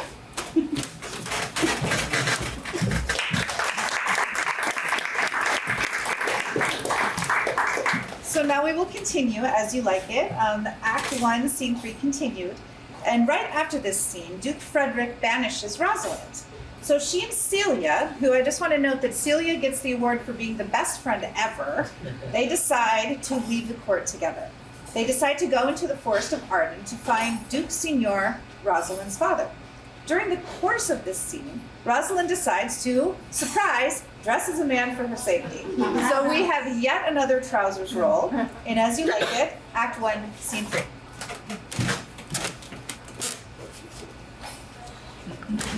Oh, my poor Rosalind! Whither wilt thou go? Wilt thou change fathers? I will give thee mine. I charge thee, be thou not more grieved than I. I have more cause. Thou hast not, cousin. Prithee be cheerful. Knowest thou not the Duke hath banished me, his daughter? That he hath not. No, hath not. Rosalind lacks then the love that teaches thee that thou and I are one. Shall we be sundered? Shall we part, sweet girl? No. Let my father seek another heir. Therefore, devise with me how we may fly, whither to go, and what to bear with us. Do not seek to take your change upon yourself, to bear your griefs yourself, and leave me out. By this heaven, now at our sorrows pale, say what thou canst. I'll go along with thee. Why, whither shall we go? To seek my uncle in the forest of Arden. Alas, what danger will it be to us, maids as we are, to travel forth so far? Beauty provoketh thieves sooner than gold. I'll put myself in poor and mean attire, and with a kind of umber smirch my face. The like do you. So shall we pass along and never stir assailants. Were it not better, as I am more than common tall, that I did suit me at all points like a man. A gallant curtle-axe upon my thigh, a boar spear in my hand, and in my heart lie there what hidden women's fear their will. We'll have a swashing and a marshal outside, as many other mannish cowards have that do outface it with their semblances. What shall I call thee when thou art a man? I'll have no worse name than Jove's own page, and therefore look you call me Ganymede. But what will you be called? Something that hath a reference to my state. No longer Celia, but Aliena. But cousin, what if we essayed to steal the clownish fool out of your father's court? Would he not be a comfort to our travel? He'll go along o'er the wide world with me. Leave me alone to woo him. Let's away. Get our jewels and our wealth together, and devise the fittest time the safest way to hide us from the pursuit that will be made after my flight. Now go in content to liberty and not to banishment.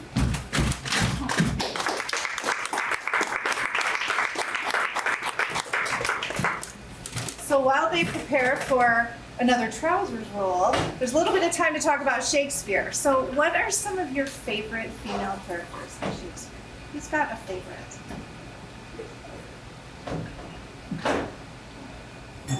I love Ophelia. Does anyone else love Ophelia? Emily, what are some others? Beatrice, yes, wonderful. Other favorites? Helena, yes. Hermione. Mm-hmm. Cleopatra. Portia. Mm-hmm. That we saw earlier. So much of Shakespeare we see, probably because at the time women were not allowed on the stage, that there are so many scenes and plays within Shakespeare where there might be just a few women. And they are having scenes and conversations with the men on the stage. And the beauty of what you're seeing tonight are all of these scenes are between two women.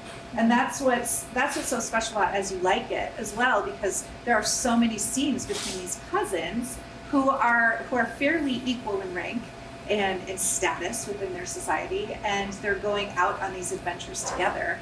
And that's not always seen in the rest of Shakespeare, because we have, single characters. You have an Ophelia, or you have a Juliet kind of against the world, and all of that. And we see this wonderful friendship develop between these two women within this scene. So we will continue with As You Like It, so we can see how their relationship continues to develop. And we are now going to see Act 3, Scene 2. Rosalind and Celia are now in the forest of Arden. They are disguised, Rosalind as Ganymede, and in a trousers roll, and Celia as Aliana. They discover love poems pinned to the trees, and this is such a beautiful image. Orlando has written love poems to Rosalind and pinned them to the trees. And so in this sweet scene, you will see that they are talking about these love poems. So please enjoy As You Like It, Act 3, Scene 2. Didst thou hear these verses? Oh, yes. I heard them all, and more too, for some of them had in them more feet than the verses would bear. That's no matter. The feet might bear the verses. Aye, but the feet were lame and could not bear themselves without the verse, and therefore stood lamely in the verse. But didst thou hear without wondering how thy name should be hanged and carved upon these trees? I was 7 out of the 9 days out of the wonder before you came. For look, here, what I found on a palm tree. I was never so berhymed since Pythagoras' time that I was an Irish rat, which I can hardly remember. Trow you who have done this. Is it a man? And a chain that you once wore about his neck. Change of color? I prithee who? Oh, Lord, it is a hard matter for friends to meet. But mountains may be removed, and with earthquakes and so encountered. Nay, but is it? Oh, is it possible? Nay, I prithee with the most petitionary vehemence, tell me who it is. How wonderful, wonderful, and yet most wonderful, and yet again wonderful, and after that, out of all hooping. Good my complexion, dost thou think, though I am caparisoned like a man, I have a doublet and hose in my disposition? 1 inch of delay more is a South Sea of discovery. I prithee, tell me who it is quickly, and speak apace. And wouldst thou could stammer that thou mightst pour this concealed man out of thy mouth, as wine comes out of a narrow mouthed bottle, either too much at once or none at all. I prithee take the cork out of thy mouth so that I might drink thy pipe. So you may put a man in your belly. Is he a god maybe? Is his head worth a hat, or his chin worth a beard? Nay, he hath but a little beard. Why, God will send more, if he be thankful. Let me stay the growth of his beard, if thou will not delay me the knowledge of his chin. It is young Orlando that tripped up your wrestler's heels in your heart in an instant. Nay, but the devil take mocking. Speak, sad brow and true maid. If faith, 'cause 'tis he. Orlando? Orlando. Alas the day! What shall I do with my doublet and hose? What did he when you sawest him? What said he? How looked he? Where and went he? What makes him here? Did he ask for me? Where remains he? How parted he with thee? And when thou shalt see him again, please answer me 1 word. You borrow me, Gargantua. gargantua's mouth first. 'Tis a word too great for any mouth of this age's size. Say aye and no to these particulars is more than to answer in a catechism. But doth he know that I am in this forest and in man's apparel? Looks he as freshly as he did the day he wrestled?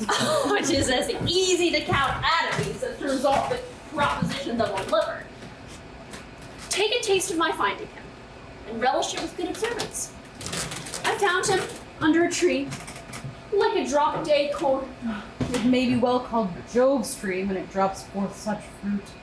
Give me audience, good madam. Proceed. There lay he, stretched along like a wounded knight. That Though it be a pity to see such a sight, it well becomes the ground. cry holla to thy tongue, I prithee, and curvets unseasonably. He was furnished like a hunter. Oh, ominous, he comes to kill my heart. I would sing my song without burden. Thou bringest me out of tune. Do you not know I am a woman? When I think, I must speak. Sweet, say on. You bring me out.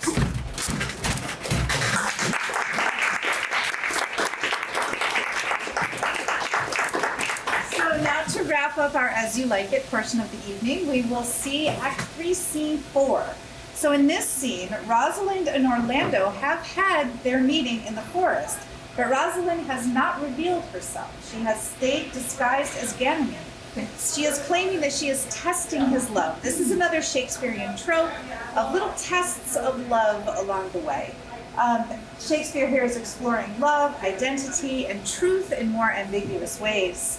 In this scene, Orlando, the scene you're about to see, Orlando has missed the next meeting, and Rosalind is absolutely distraught, as you can see. She is frustrated and heartbroken, and talking to her best friend, Celia. Enjoy As You Like It, Act 3, Scene 4.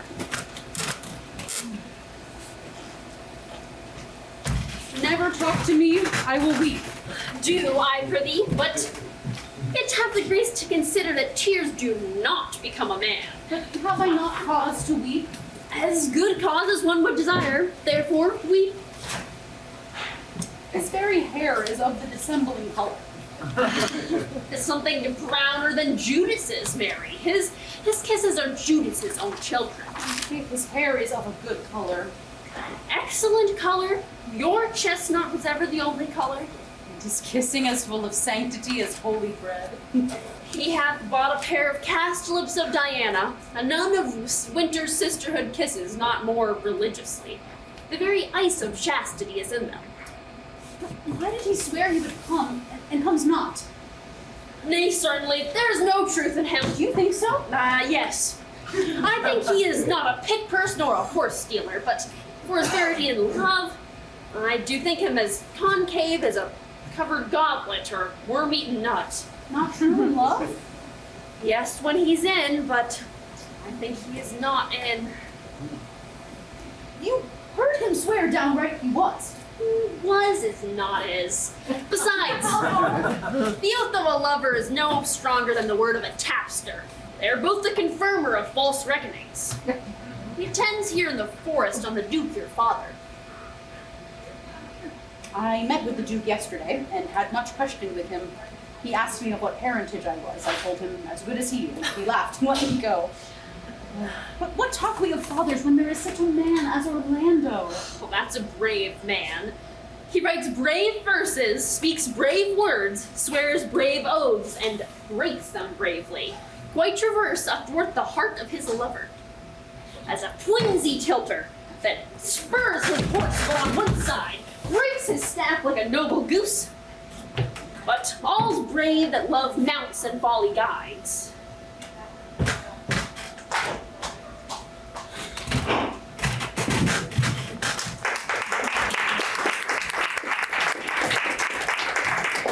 So now we say goodbye to As You Like It, and we move on to 12th Night. So 12th Night is another story of disguise, mistaken identity, and hidden love. Viola, the main character, has been shipwrecked and believes that her twin brother is dead. So can anyone guess what she does for her safety and to figure out what's going on? She disguises herself as a man in another trousers role. So She gets a job with Duke Orsino, and she is disguised as Cesario. So Orsino is in love with a woman named Olivia. And Orsino sends Viola, of course, in the trouser's role, disguised as Cesario, to woo Olivia on his behalf. So in this scene you're about to see, Viola meets Olivia for the very first time. Olivia wants nothing to do with Orsino. She has made it quite clear that she does not love him, but she is strangely drawn to Cesario throughout the course of this scene, as you can see. Olivia even veils herself and pulls her maid Maria into the game. I get to play Maria in this scene. Olivia will be Savannah, and Viola, as Cesario, will be played by Maeve. So enjoy 12th Night, Act 1, Scene 5.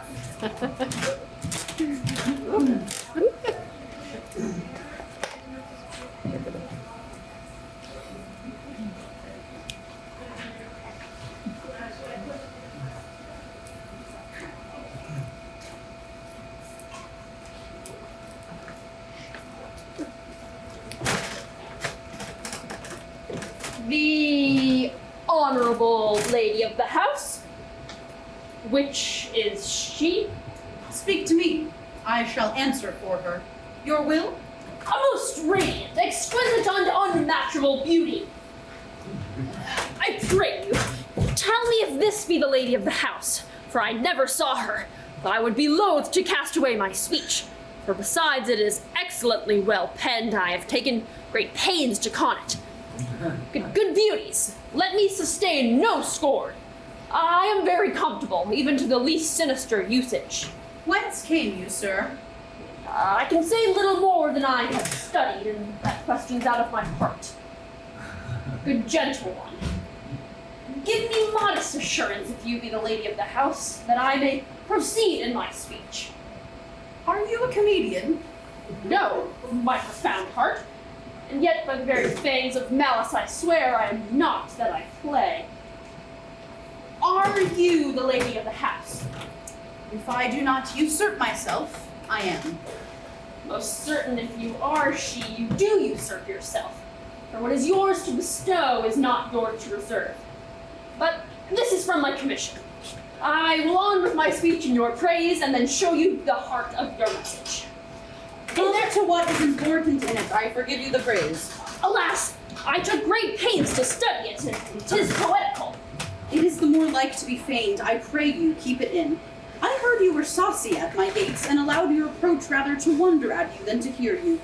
If you be not mad, be gone. If you have reason, be brief. It is not that time of moon with me to make so skipping a dialogue. Tell me your mind. I am a messenger. Sure, you have some hideous matter to deliver, when the courtesy of it is so fearful. Speak your office. It alone concerns your ear. I bring no overture of war, no taxation of homage. I hold the olive in my hand. My words are as fun of peace as matter. Yet you began rudely. What are you? What would you? Rudeness that hath appeared in me, I learned from my entertainment. What I am, and what I would, are as secret as maidenhead. To your ears, divinity. To the others, profanation. Give us this place alone. We will hear this divinity.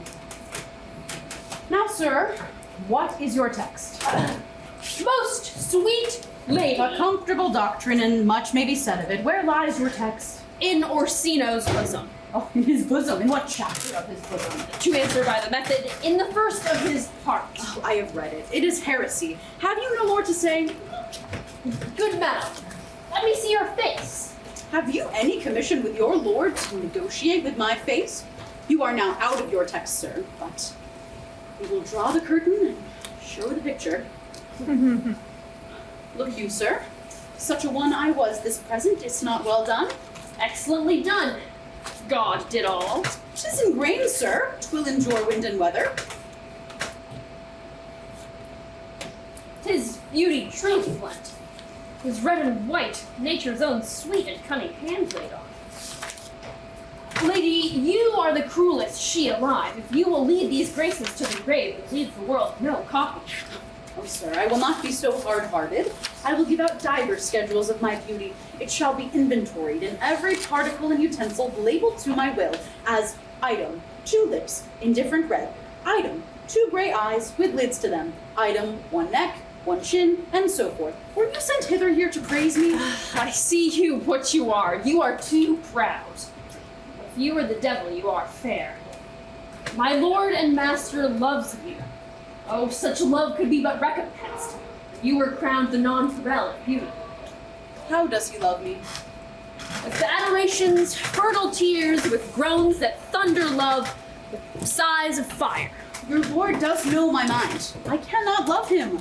Yet I suppose him virtuous, know him noble, with great estate of fresh and stainless youth, in voices well divulged, learned and free and valiant, and in dimension in the shape of nature, a gracious person. But yet I cannot love him. He might have took his answer long ago. If I did love you in my master's flame, with such a suffering, such a deadly life, in your denial I would find no sense. I would not understand it. Why, what would you?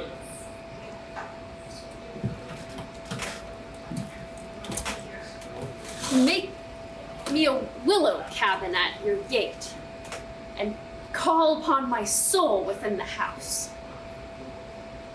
Write loyal cantons of contemned love, and sing them loud, even in the dead of night. Halloo your name to the reverberate hills, and make the babbling gossip of the air cry out, Olivia. Oh, you should not rest between the elements of air and earth, but you should pity me. You might do much. What is your parentage? Above my state, but, my state as well. I'm a gentleman. Get you to your lord. I cannot love him. Let him send no more. Unless, perchance, you come to me again to tell me how he takes it. Fare you well. I thank you for your pains. Spend this for me. I'm no feed post, lady. Keep your purse. My master, not myself, lacks recompense. Love make his heart a flint that you shall love. And let your fervor, like my master's, be placed in contempt. Farewell, fair cruelty. What is your parentage? I love my fortunes, yet my state as well. I am a gentleman. I'll be sworn thou art. Thy tongue, thy face, thy limbs, thy actions and spirit do give thee fivefold blazon. Not too fast. Soft, soft. Was the master or the man? How now? Even so quickly may one catch the plague. Methinks I feel this youth's perfections with invisible and subtle stealth to creep in at mine eyes. Well, let it be.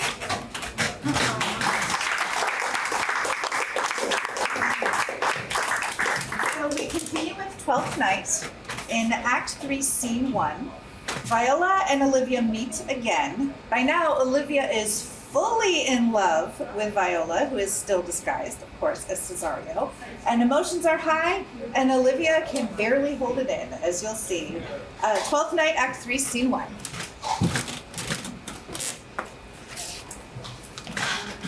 Give me your hand, sir.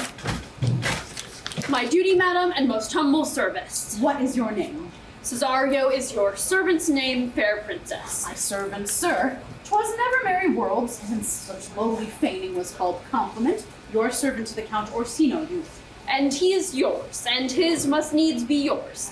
Your servant's servant is your servant, madam. For him, I think not on him, for his thoughts were blanks rather than filled with me. Madam, I come to whet your gentle thoughts on his behalf. By your leave, I pray you, I bade you never speak of him again. But would you undertake another suit? I had rather hear you to solicit the music from those spears. Dear lady, Yes, give me leave. Beseech you. I did send, after the last enchantment you did here, a ring in chase of you. So did I abuse myself, my servant, and I fear me you. Under your hard construction must I sit to force that on you, in such shameful cunning, which you knew none of yours. What might you think? Have you not set mine honor at the stake and baited it with those unmuzzled thoughts that tyrannous heart can think? To one of your receiving, enough is shown. A cypress, not a bosom, hideth my heart. Prithee, let me hear you speak. I pity you. Well, that's a degree to love. No, not a grise, for 'tis a vulgar proof that very oft we pity enemies. Why, then methinks it's time to smile again. O world, how apt the poor are to be proud. If one should be a prey, how much better to fall before the lion than the wolf. Dun, dun, dun. Cloth upbraids me with the waste of time.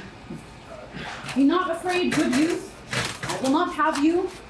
And yet, when wit and youth is come to harvest, your wife is alike to reap a proper man. There is your way. Due west. Then westward ho. Grace and good disposition attend your ladyship. You'll nothing, madam, to my lord by me? Stay. I prithee, tell me what thou thinkest of me. I bet you do think you are not what you are. If I think so, I think the same of you. Then think you right. I am not what I am. I would you were as I would have you be. Would it be better, madam, than I am? I would it might, for now I am your fool. Oh, what a deal of scorn is beautiful in the anger of his lip. Oh, a murderous guilt shows not itself more soon than love would soon seem hid. Love's night is noon. Cesario, by the roses of the spring, by maidhood, honor, truth, and everything, I love thee so, that, maugre all thy pride, nor wit nor reason can my passion hide. Do not extort thy reasons from this cause, for that I woo thou therefore hast no cause. But rather reason thus with reason fetter. Love sought is good, but given unsought better. By innocence I swear, and by my youth I have one heart, one bosom, and one truth, and that no woman has, nor never nor never none shall mistress be of it, save I alone. So adieu, good madam. Never more will I my master's tears to you deplore. Come again, for thou might move this heart that now abhors to like his love.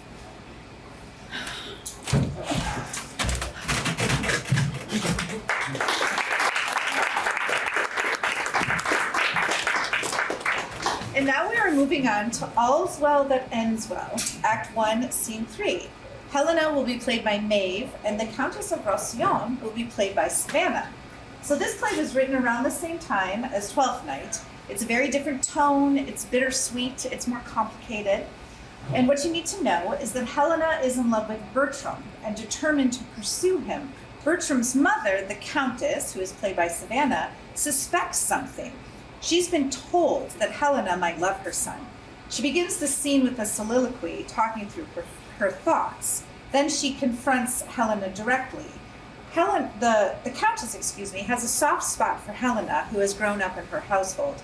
Helena's father, a renowned physician, has recently died. And she is talking through her feelings with this young woman who she assumes and pretty much knows is in love with her son.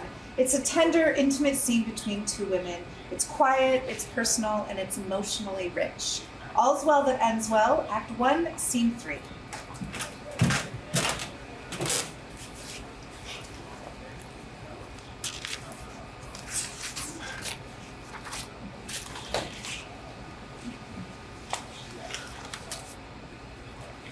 Even so, it was with me when I was young. If ever we are nature's, these are ours. This thorn doth to our rose of youth rightly belong. Our blood to us, this to our blood is born. It is the show and seal of nature's truth, where love's strong passion is impressed in youth. By our remembrances of days foregone, such were and are false, for then we thought them none. Her eye is sick on it. I observe her now. What is your pleasure, madam? You know, Helen, I am a mother to you. Mine honorable mistress. Nay, a mother. Why not a mother? When I said mother, methought you saw a serpent. What's in mother that you started it? I say I am your mother and put you in the catalogue of those enwombed mine. 'Tis 'Tis often seen adoption strives with nature, and choice breeds a native slip to us from foreign seeds. You ne'er oppress me with a mother's groan, yet I express to you a mother's care. God's mercy, maiden, does it curd thy blood to say I am thy mother? What's the matter with this distempered messenger of lead, this many-colored iris rounds thine eye? Why, that you are my daughter? That I am not. I say, I am your mother. Pardon, madam. The Count Rossio cannot be my brother. I am from humble, he from honored name. No known upon my parents, his all noble. My master, my dear lord he is, and I his servant live and will his vassal die. He must not be my brother. Nor I your mother. You are my mother, madam. Would you were, so that my lord your son were not my brother. Indeed, my mother. Or were you both our mothers? I care no more for than I do for heaven, so I were not his sister. Can no other but I, your daughter, he must be my brother. Yes, Helen, you might be my daughter-in-law. God shield you, mean it not. Daughter and mother so strive upon your pulse. What, pale again? My fear hath catched your fondness. Now I see the mystery of your loneliness, and find your salt ear's head. Now to all sense 'tis gross that you love my son. Invention is ashamed against the proclamation of thy passion. To say thou dost not, therefore tell true. But tell me then, 'tis so, for look, thy cheeks confess it, the one to the other. And thine eyes see it so grossly shown in thy behaviors, that in their kind they speak it. Only sin and hellish obstinacy tie thy tongue that truth should be suspected. Speak, is so? If it be so, you have wound a goodly clue. If it be not, forswear't. However, I charge thee, as heaven shall work in me for thine avail, tell me truly. Good madam, pardon me. Do you love my son? Your pardon, noble mistress. Love you, my son? Do not you love him, madam? Go not about, my love hath in it a bond, whereof the world takes note. Come, disclose the state of your affection, for your passions have to the full appeached.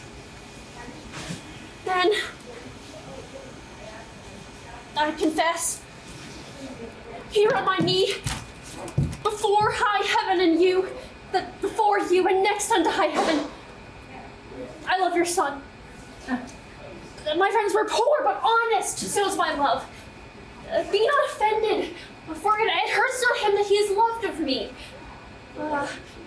No, I follow him not out of any token of presumptuous suit, nor would I have him till I do deserve him. Yet never know how that desert should be. I know I love in vain, strive against hope, but in this captious and untenable sieve, I still pour in the waters of my love, but lack not to lose still. Thus, Indian-like, religious in mine error, I adore the sun, looks upon his worshipper, but knows of him no more. My dearest madam, let not your hate encounter with my love for loving where you do.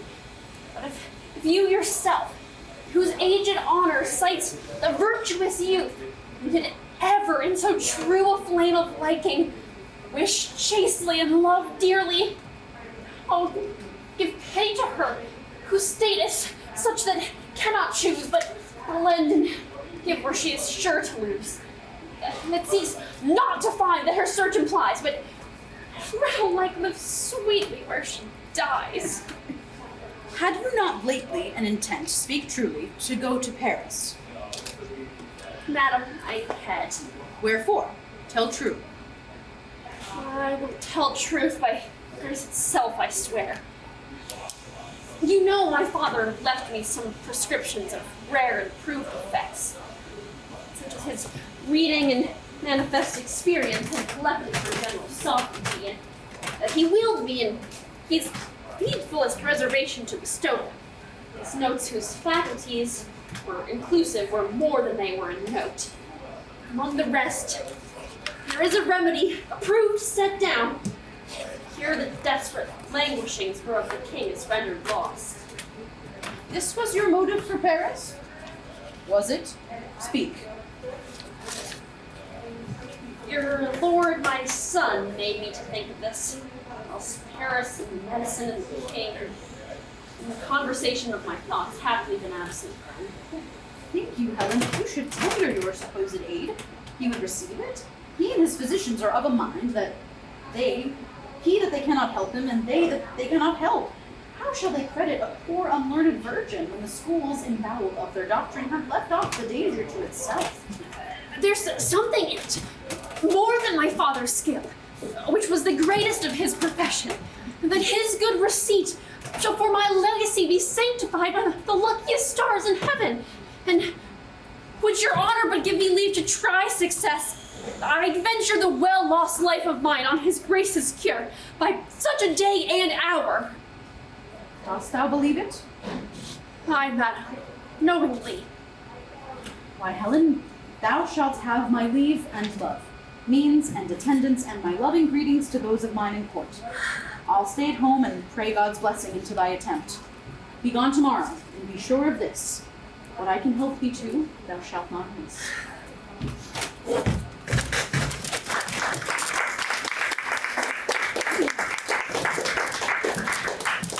And now we've come into our final scene of the evening. We are going to show you Othello, Act 4, Scene 3. Desdemona will be played by Savannah, and Emilia will be played by Maeve. In this scene, we're nearing the end of the play. Desdemona is getting ready for bed, and Emilia, her maid, is helping her. Neither woman knows that Othello, Desdemona's husband, plans to murder her that night. This scene starts with a quiet conversation. It's full of irony because we know, as the audience, what's coming. It's another example of discrepant awareness. But here, that discrepant awareness is a little bit more developed because we're not quite sure if the two women know or not, because there's many layers to their awareness and there's so much subtext going on. It's a beautiful example of how Shakespeare's writing really matured and grew.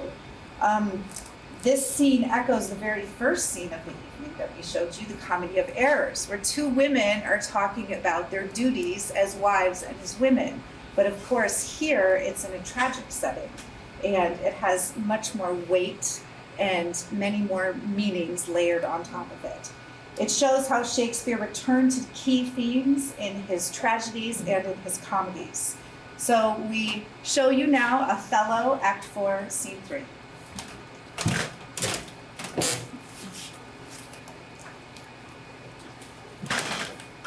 How goes it now? He looks gentler than he did. He says he will return incontinent. He hath commanded me to go to bed and bade me to dismiss you. Dismiss me? It was his bidding. Therefore, good Emilia, give me my nightly wearing and adieu. You must not now displease me. I would you had never seen him.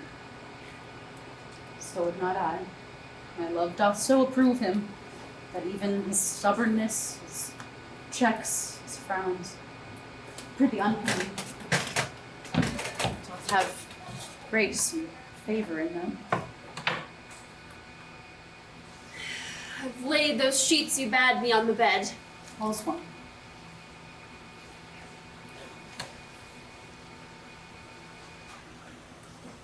Good faith. Foolish are our minds. If I do die before thee, prithee shroud me in one of those same sheets. Come, you talk. My mother had a maid called Barbary. She was in love, and he she loved proved mad, and did forsake her.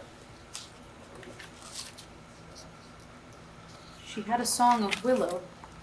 An old thing 'twas, but it expressed her fortune, and she died singing it.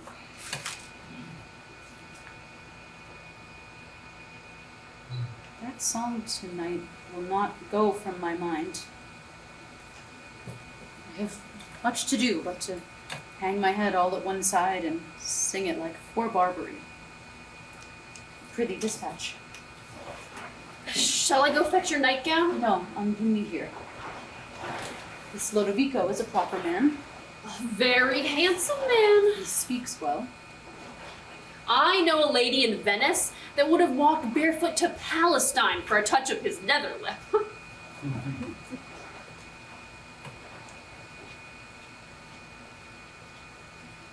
The poor soul sat sighing by sycamore tree. Sing all the green willow, her hand on her bosom, her head on her knee. Sing willow, willow, willow. The fresh streams ran by her and murmured her moans. Sing willow, willow, willow. Her salt tears fell from her and softened the stones.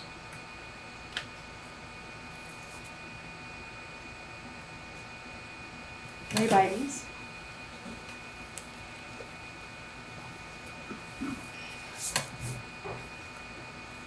Sing willow, willow, willow.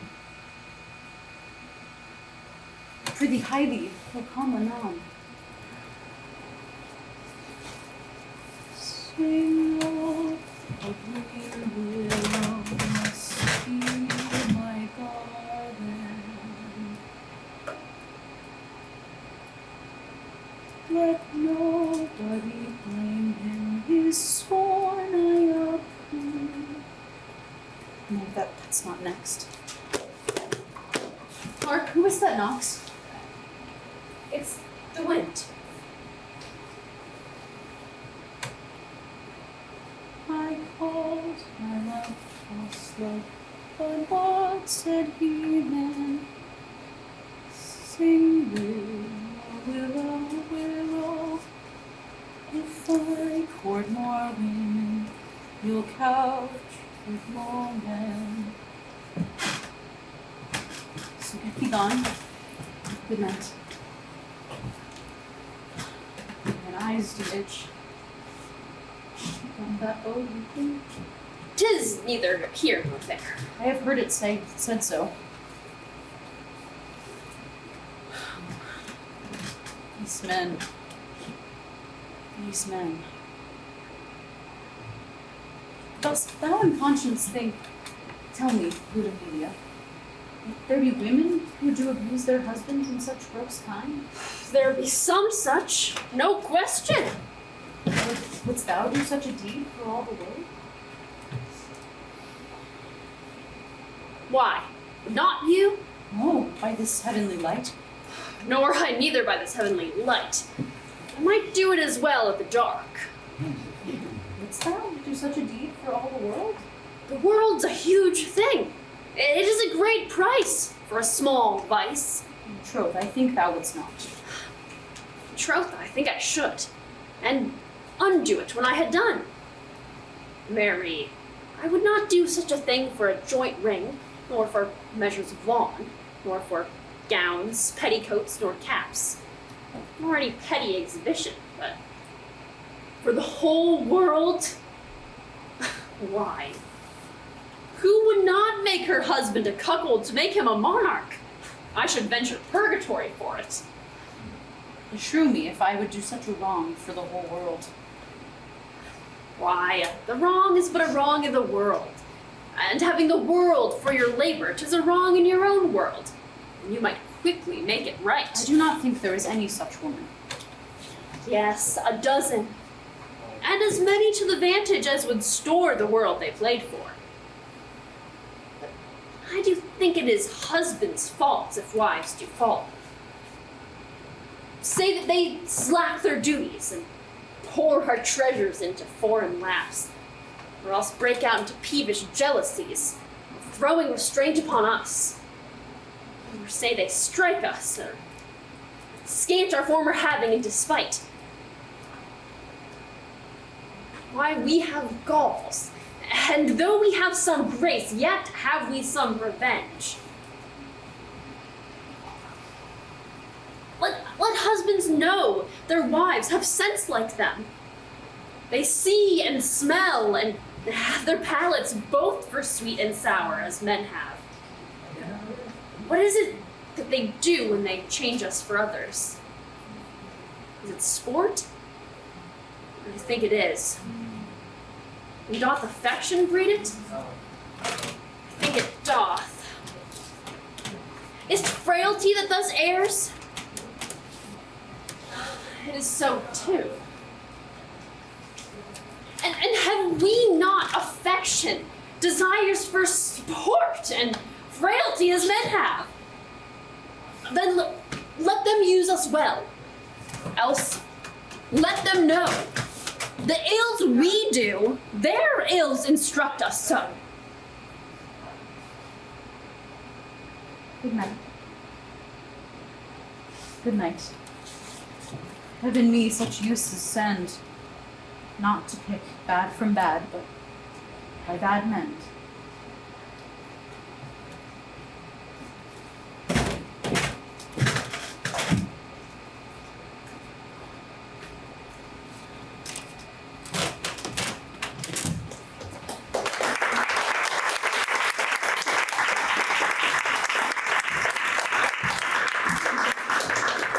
Then Desdemona goes to her death at the hands of her husband. But let's not end in tragedy. Let's end with celebration and celebrate our two wonderful actors, Maeve and Savannah. Give them a round of